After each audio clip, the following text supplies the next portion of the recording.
మీ ఎలాంటి వ్యాపార ప్రకటనలకైనా వెంటనే మా ఛానల్ సంప్రదించండి. అందరికీ నమస్కారం. నేను శిరీష. ఈరోజు మనతో పాటు ఉన్నారు ప్రముఖ ఆధ్యాత్మికవేత్త, జ్యోతిష్య, వేద పండితులు పవన్ కుమార్ శర్మ గారు. గురుగారితో మాట్లాడదాం. గురుగారు నమస్కారం. శ్రీమాత్రే నమః. గురుగారు, ఈ నవంబర్ మాసంలో కర్కాటక రాశి వారికి ఎలా ఉండబోతుందంటారు? కర్కాటక రాశి వారికి మంచి శుభ ఫలితాలు సూచిస్తున్నాయి. జన్మరాశిలో గురుడు ఉచ్చ స్థితిలో ఉన్నాడు. అలాగే ఇప్పటిదాకా చతుర్థ స్థానంలో సంచారం చేస్తున్నటువంటి శుక్రగ్రహం 5వ స్థానంలోకి వెళ్ళడం అనేటువంటిది అద్భుతమైనటువంటి యోగాన్ని సూచిస్తున్నది. అలాగే బుధుడు కూడా పంచమంలో వక్రంలో ఉండడం అనేటటువంటిది వ్యాపారస్తులకి అద్భుతమైనటువంటి కాలం. కర్కాటక రాశి వారు విశేషంగా వ్యాపారస్తులు, అలాగే ఫ్రీలాన్సర్ అంటారు, అంటే స్వయం వృత్తులు చేసుకునేటటువంటి వాళ్ళకి, వాళ్ళ కళ ద్వారా వాళ్ళు సంపాదించేటటువంటి వాళ్ళు ఎవరైతే ఉన్నారో వాళ్ళందరికీ ఈ సమయం అనేటువంటిది చాలా అనుకూలం. ఎప్పుడైతే సూర్యుడి యొక్క ప్రవేశం పంచమంలో జరుగుతుందో అప్పుడు కొద్దిగా సంతానపరమైనటువంటి టెన్షన్లు ఏర్పడ్డం. 16వ తారీఖు సూర్యుడి యొక్క మార్పు వృశ్చిక రాశిలోకి వెళుతున్నాడు. ఆ సమయం వల్ల కొద్దిగా సంతానపరమైనటువంటి టెన్షన్లు రావడం, అంటే మన పిల్లలు కొద్దిగా మన మాట వినకపోవడం, తద్వారా మనకేదో కొద్దిగా మనస్తాపం కలగడం, అలాగే మనం చెప్పింది వేరు వాళ్ళు చేసింది వేరు, లేదంటే వాళ్ళకి రావాల్సిన అవకాశాలు ఏవో జారిపోయినాయి అనే అంశాల మీద మొత్తానికి సంతాన విషయంలో కొద్దిగా ఇబ్బందుల్ని, చింతని ఎదుర్కొనే అవకాశాలు సూచిస్తూ ఉన్నాయి. అంతేకాకుండా వ్యాపారస్తులకి అనుకూలమైనటువంటి కాలం.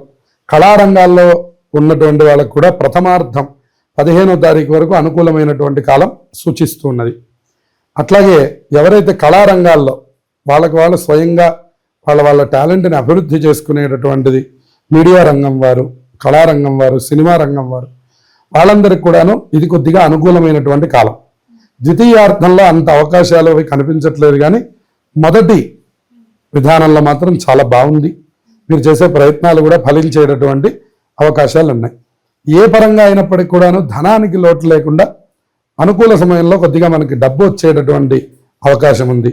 ఎక్కడో మనం దూరంగా ఉన్నటువంటి ప్రాంతాల్లో పెట్టుబడులు పెట్టడం, ఎక్కువ ఆలోచనలు చేయడం, అలాగే దూరంగా పెట్టుబడులు పెడితే భవిష్యత్తుకి పనికొస్తాయనే ఆలోచనలు మనస్సులో మెదలడం లాంటివి వీళ్ళకి కనపడుతూ ఉన్నాయి. అలాగే వీళ్ళకి శని చక్కటి భాగ్యస్థానంలో సంచారం చేయడం వల్ల అనుకూలమైనటువంటి వాతావరణం. డబ్బు పరంగా ఇబ్బంది కనిపించట్లేదు. అలాగే సంఘంలో కీర్తి ప్రతిష్టలు చక్కగా కనబడుతున్నాయి. ఉద్యోగస్తులకు కూడా, లేని వాళ్ళకు కూడా ఉద్యోగం వచ్చే అవకాశాలు చక్కగా కనబడుతూ ఉన్నాయి. అన్ని విధాలా ఈ కర్కాటక రాశి వారికి కొద్దిగా శుభ సమయాన్ని సూచిస్తూ ఉన్నది అని చెప్పాలి మొదటి ప్రథమార్థంలో. ద్వితీయార్థంలో కూడా రవి అనుకూలంగా లేకపోవడం, అంటే ఆరోగ్య సమస్యలు రావడం, ఇటువంటి చిన్న చిన్నవి సమస్యలే తప్ప మిగిలినటువంటి వాతావరణం అంతా అనుకూలంగా ఉండడం. అష్టమంలో రాహు ఉండడం, రవి పంచమ స్థానంలో ఉండడం వల్ల వీళ్ళకి సంతానానికి సంబంధించిన ఇబ్బందులు ఏర్పడుతూ ఉండడం. అలాగే ఎప్పుడైతే అష్టమంలో రాహు ఉన్నాడో దీర్ఘకాలిక సమస్యలు వచ్చేటటువంటి అవకాశం ఉంటుంది. అంటే ఇప్పుడు షుగరు, బీపీ ఇట్లాంటివి ఏంటంటే మనకి చాలా రోజుల నుంచి మనం గమనించలేకపోయినా ఇటువంటి సమయాల్లో బయటపడడం, వాటిని కొంచెం మనం ఇప్పుడే గుర్తించగలగడం అటువంటివి సూచిస్తూ ఉంటాయి. కాబట్టి చక్కటి ఆరోగ్యాన్ని పొందేటటువంటి ప్రయత్నాన్ని చేయాలి. అష్టమంలో రాహుదోషం సూచితమవుతూ ఉన్నది. అలాగే భాగ్యస్థానంలో ఉన్న శని, లగ్నంలో ఉన్న గురుడు ఇద్దరు మంచి శుభ ఫలితాలు, మంచి అవకాశాలు, అలాగే మంచి సంపాదనని అందిస్తూ ఉన్నారు. అన్ని విధాలా వీరికి ఆర్థిక పరంగా అనుకూలంగా ఉంది, కానీ ఆరోగ్యపరంగా మాత్రం మానసికమైనటువంటి పరంగా కొద్దిగా జాగ్రత్తలు తీసుకోవాలి. ముఖ్యంగా గురుగారు, విద్యార్థులకు ఎలా ఉండబోతుందంటారు? విద్యార్థులకి ఇది కొద్దిగా అనుకూలమైనటువంటి కాలమే. పరీక్షల్లో ఉత్తీర్ణతను సాధిస్తారు. అనుకూలమైనటువంటి వాతావరణం కనపడుతూ ఉన్నది. మిగిలిందంతా కూడా సామాన్యంగా సాగిపోతూ ఉంటుంది. గురుగారు, ఈ రాశి వాళ్ళు ముఖ్యంగా ఏదైనా వ్యాపారం స్టార్ట్ చేయాలనుకుంటే వాళ్ళకి ఏ బిజినెస్ బాగుంటుందంటారు? సహజంగా కర్కాటక రాశి అనేటటువంటిది జలరాశికి సంబంధించింది. వీళ్ళకి ఎప్పుడూ కూడా అన్న విక్రయం, అంటే హోటల్స్ బిజినెస్లు కానివ్వండి, అలాగే స్త్రీ సంబంధమైనటువంటి వ్యాపారములు, అలాగే మనకి రత్నములు అంటే ముత్యాలు, పగడాలు, జ్యువెలరీకి సంబంధించినటువంటి వస్తువులు, ఇవన్నీ కూడా వీళ్ళకి ఎప్పుడు ఈ రాశి వారికి అనుకూలంగా ఉంటుంది. మిగిలినటువంటి విషయాలు వాళ్ళ సొంత జాతకాలను అనుసరించి చెప్పవలసి ఉంటుంది. కాబట్టి ఏది ప్రారంభించినా ఇది మాత్రం మంచి సమయం. అష్టమంలో రాహుదోషం మాత్రమే వీళ్ళకి కనబడుతూ ఉంటుంది. ముఖ్యంగా స్త్రీలకు ఎలా ఉండబోతుందంటారు? స్త్రీలకి మరింత అనుకూలమైనటువంటి కాలం. వీళ్ళకి కూడా ఋతుక్రమంలో వచ్చేటటువంటి ఇబ్బందులు, అలాగే మానసికమైనటువంటి చింత ఎక్కువగా తీసుకోవడం, పురుషుల కంటే ఎక్కువ వీళ్ళు సెన్సిటివ్గా ఉండడం వల్ల అన్ని విషయాల్ని కొంచెం ఎక్కువగా తీసుకోవడం, దానివల్ల కొన్ని చోట్ల మనం మాట పడుతూ ఉండడం, అట్లాగే రాహు యొక్క ప్రభావం వల్ల మనకి ఏదో కళ్ళకి సంబంధించినటువంటిది, అలాగే కడుపులో ఇబ్బందులు, ఇవి కూడా సూచిస్తూ ఉంటాయి. ఈ విషయాల్లో కొద్దిగా జాగ్రత్తలు తీసుకుంటే మిగిలిందంతా మహిళలకు కూడా అనుకూలమైన వాతావరణం. కళారంగానికి సంబంధించిన వాళ్ళకి మరింత వృద్ధి అంటే అభివృద్ధి కూడా కనబడుతున్నది. ముఖ్యంగా గురుగారు గృహయోగం ఉందంటారా ఈ మాసంలో? గృహయోగం వీళ్ళకి సూచిస్తూ ఉన్నది. కాకపోతే ఇప్పుడు గనక ప్రయత్నం ప్రారంభిస్తే మాత్రం అది పూర్తయ్యే అవకాశాలు తక్కువే ఉన్నాయి. కానీ గతం నుంచి గనక మీకు ఏదైనా జరుగుతూ ఉన్నట్లయితే మాత్రం ఇక్కడ మీకు ఆర్థికంగా బాగా సపోర్ట్ దొరికే మాసంగా ఇది చెప్పచ్చు. అంటే ముందే మీరు మొదలుపెట్టి ఉన్నట్లయితే ఇప్పుడు పూర్తవుతుంది, కానీ ఇప్పుడు మొదలు పెడితే మాత్రం కొద్దిగా కష్టం ఎదురయ్యే అవకాశం. గురుగారు ఈ మాసం అంతా ఇంకా అనుకూలంగా ఉండాలంటే ఏ దైవాన్ని పూజించమంటారు? ఎలాంటి పరిహారాలు చేసుకోవాలి? ప్రతి మంగళవారం కూడా రాహుకాలం వరకు ఉపవాసం ఉండి సాయంత్రం 4:30-5 గంటల సమయం తర్వాత ఏదైనా ఆహారం తీసుకోవడం అనేది వీళ్ళకి ప్రధానంగా చెప్పదగినటువంటి సూచన.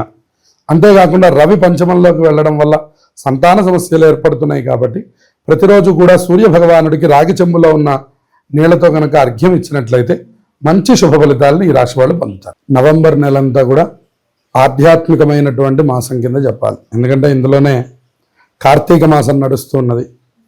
ఇందులో అనేకమైనటువంటి పర్వదినాలు ఈ నవంబర్ నెలలో మనకి కనబడుతున్నాయి. అందులో మనం ముఖ్యంగా గమనిస్తే నవంబర్ 1వ తారీఖు కార్తీక శుద్ధ ఏకాదశి కనబడుతున్నది. దానికి మనం ఉత్థాన ఏకాదశి అని పిలుస్తారు.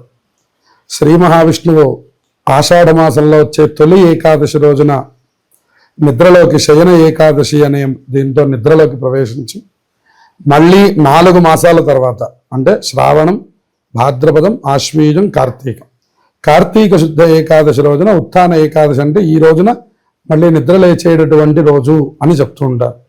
ఈ 4 నెలలను చాతుర్మాస్యలు అని పిలుస్తారనమాట. అందుకని ఆషాఢ శుద్ధ ఏకాదశికి ఎంత ప్రాధాన్యత ఉన్నదో తొలి ఏకాదశి అంటాం మనం. అట్లాగే ఇక్కడ కూడా అంతే ప్రాధాన్యత ఉంది. అది ఈసారి మనం 1వ తారీఖు శనివారం రోజున మనం చూడబోతున్నాం. ఈ తర్వాత 2వ తారీఖు క్షీరాబ్ది ద్వాదశి అంటారు. ఆ రోజున అందరూ తులసి పూజ చేయడం, క్షీరాబ్ది శయన వ్రతం అనేటటువంటి వ్రతాన్ని ఆచరించడం, అందరూ తులసి చెట్టు, ఉసిరి చెట్టు పెట్టుకొని అక్కడ 365 ఒత్తులు వెలిగించి ఆ తులసి పూజ చేయడం, తులసి దామోదరులని ఉసిరి చెట్టుకి కళ్యాణం చేస్తూ ఉంటారు. తులసి కళ్యాణము అని. అటువంటి కళ్యాణం చేసేటటువంటి రోజు 2వ తారీఖు మనకు కనపడుతున్నది. ఆ తర్వాత మనకి 5వ తారీఖు పౌర్ణమి కనపడుతున్నది, బుధవారం. 5వ తారీఖున పౌర్ణమాస్య రావడం అనేటువంటిది చాలా విశేషంగా ఈసారి బుధవారం వస్తున్నది. సంఖ్యాపరంగా చూసినా కూడా 5వ తారీఖు చాలా గొప్ప సంఖ్యగా మనకు కనపడుతున్నది. పౌర్ణమి రోజున కూడా చాలా విశేషమైనటువంటి క్రతువులు ఆచరిస్తారు మన వాళ్ళు. తెల్లవారుజామునే స్నానం చేయడం, దేవాలయానికి వెళ్ళడం, దీపాలు వెలిగించుకోవడం, ఆ దీపాలతో పాటు కొన్ని దీపములు దానం చేయడం, దీపదానములు చేస్తూ ఉంటారు. అలాగే దేవాలయంలో శివుడికి అభిషేకం చేస్తూ ఉండడం, అలాగే ఎన్ని వీలైతే అన్ని దీపాలు పెడుతూ ఉండడం, ఉదయం నుంచి సాయంత్రం వరకు ఉపవాసం ఉండడం, సత్యనారాయణ స్వామి వ్రతం చేస్తూ ఉండడం, ఇలా మనకి అనేకమైనటువంటి ఆధ్యాత్మిక కార్యక్రమాలకి కార్తీక పౌర్ణమి అత్యంత విశేషమైనటువంటిది. ఇక సాయంకాలానికి వచ్చేసరికి జ్వాలా తోరణం అని చేస్తారు. శివాలయాల్లో ఒక గడ్డితో వెలిగించినటువంటి ఒక జ్వాల మధ్యలో నుంచి శివపార్వతుల యొక్క ఉత్సవమూర్తుల్ని అటు ఇటు తిప్పుతారు. దాన్ని జ్వాలా తోరణం అంటారు.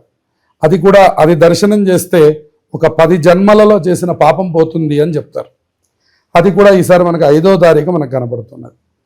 ఇక తర్వాత మనకి 8వ తారీఖు సంకష్టహర చతుర్థి ఉన్నది. సంకష్టహర చతుర్థి మనకి ప్రతి నెల వస్తూ ఉంటుంది. కానీ కార్తీక మాసంలో, శ్రావణ మాసంలో, మాఘ మాసంలో ఇటువంటి వాటికి ప్రత్యేకతల్ని చెప్పారు. కార్తీక మాసంలో వచ్చేటటువంటి సంకష్టహర చతుర్థి మళ్ళీ 8వ తారీఖు శనివారం రాబోతున్నది. అది కూడా చాలా విశేషమైనటువంటిది. ఎవరెవరైతే ఏలినాటి శనితో బాధపడుతున్నారో వాళ్ళు ఆ రోజున అందరూ ఉపవాసం ఉండి తప్పకుండా గణపతి ఆరాధన చేస్తే వాళ్ళందరికీ శని బాధలు తొలగిపోతాయని చెప్పారు. ఎందుకంటే మనందరికీ తెలిసిన కథ, శని భగవానుడు రోజు వచ్చి ప్రతి దేవతని కూడా ఆయన పీరియడ్ వచ్చినప్పుడు ఆయన తప్పకుండా ఆయన పీడిస్తాడు. అలా శివుడి దగ్గరికి రావడము మనకి తెలుసు. కానీ గణపతి దగ్గరికి వచ్చినప్పుడల్లా ఆయన రేపు రా అంటున్నాడు. ఆయన వచ్చిన ప్రతిసారి రేపు రా అంటున్నాడు. ఆయన ఎన్నిసార్లు చూసినా కూడా రేపు రా అంటున్నాడు అని చెప్పని ఆయన చివరికి వెళ్ళడం మానేసేట శని భగవాన్. అందుకని శని పీడలు ఉన్నటువంటి వాళ్ళకి గణపతి ఆరాధన చాలా విశేషమైనటువంటిది. గురుగారు, మొత్తం మీద నవంబర్ మాసంలో కర్కాటక రాశి వారు ఏ దైవాన్ని పూజించాలి, ఎలాంటి పరిహారాలు చేసుకోవాలో తెలియజేసినందుకు ధన్యవాదాలు. శుభమస్తు.